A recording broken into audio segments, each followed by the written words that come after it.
Hey, what's up everybody? Welcome back. You know, it's towards the end of the year, holidays are upon us, so you might be thinking about getting a gift for that wine lover in your life. Or maybe you're thinking about buying something for yourself. A wine refrigerator is always a good idea, especially a really nice high quality one. So fortunately today I'm going to be doing a review, and we are looking at another one from Ca'Lefort today, and I've had a lot of luck and success with them in the past, so I think this is going to be a good one here. Let's get into it. Now you may notice that this one here is slightly wider than the ones that I've reviewed in the past, and that's because this is their 30-inch model, slightly bigger than the standard, which is typically 24 inches.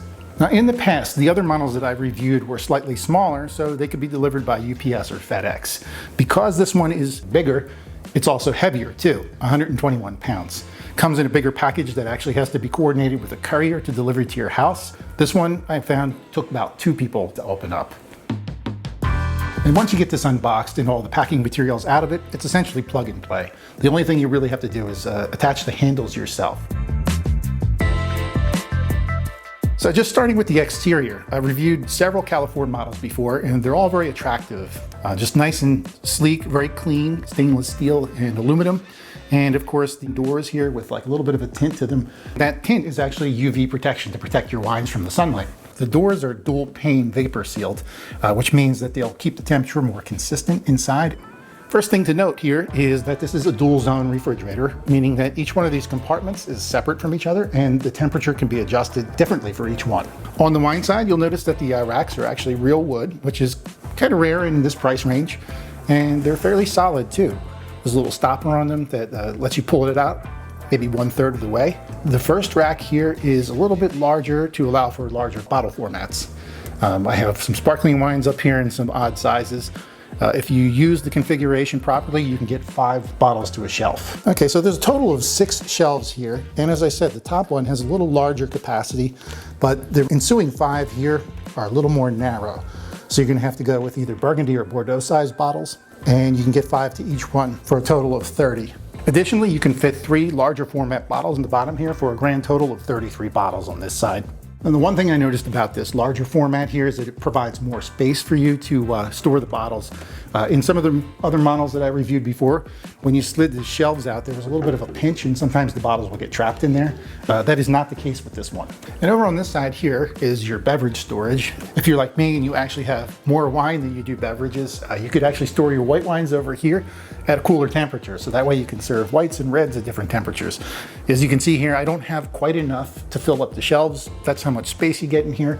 They're saying it holds about 80 12-ounce cans. And on this side here, they are wire racks. They're fairly sturdy, and I like the fact that they're faced with this sort of stainless look here too. It's a nice touch. There are touch sensitive features on each side. They're independent of each other. You can turn the power off. I'm not really sure why you would want to do that, but in case you do, there's the power button. There's a light feature here. You can turn it off. You can have white, amber, or blue. And over here, you can adjust the temperature. And each one of these zones is adjustable from 36 to 75 degrees. I'm still not sure why anyone would want to keep a refrigerator at 75 degrees, but hey, I don't know, if you're storing cheese or something, maybe it's good.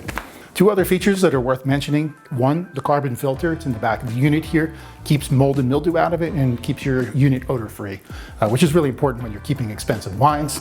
And 2, this unit front vents. So it breathes in and out of the front vent here. So you can slide it under a counter, or you can slide it into an enclosure and it won't overheat. And lastly, we have to talk about the operating volume. It's rated at 41 decibels, as are all the other Ca'Lefort units that I've reviewed. That's less noise than a standard kitchen refrigerator, so it's pretty quiet. A few other things that I like about the way that Ca'Lefort operates. Their warranty is really comprehensive. It's 1 year on the fridge, 2 years on the parts, and 3 years on the compressor itself. They also offer free delivery and a 30-day return policy. I've reviewed a couple of Ca'Lefort models in the past, and I'm always impressed with the quality. They feel nice and sturdy, they're rugged, they're really attractive to look at too. So for the price that you're going to pay for this model, it is more of an investment. It's not going to be like buying a cheap starter fridge. And I have some even better news. Ca'Lefort has a discount code for my followers and subscribers. Hopefully take a little edge off the bottom line, save some extra money for some extra bottles of wine or some gifts for Christmas. All right, my friends, thanks so much for hanging with me today as we review this. Thanks to Ca'Lefort for giving me the opportunity. And of course, if you have any questions about this model or comments or thoughts, feel free to leave them below this video and I will get back to you. Take care, enjoy the rest of your year, happy holidays and all that stuff too. Cheers.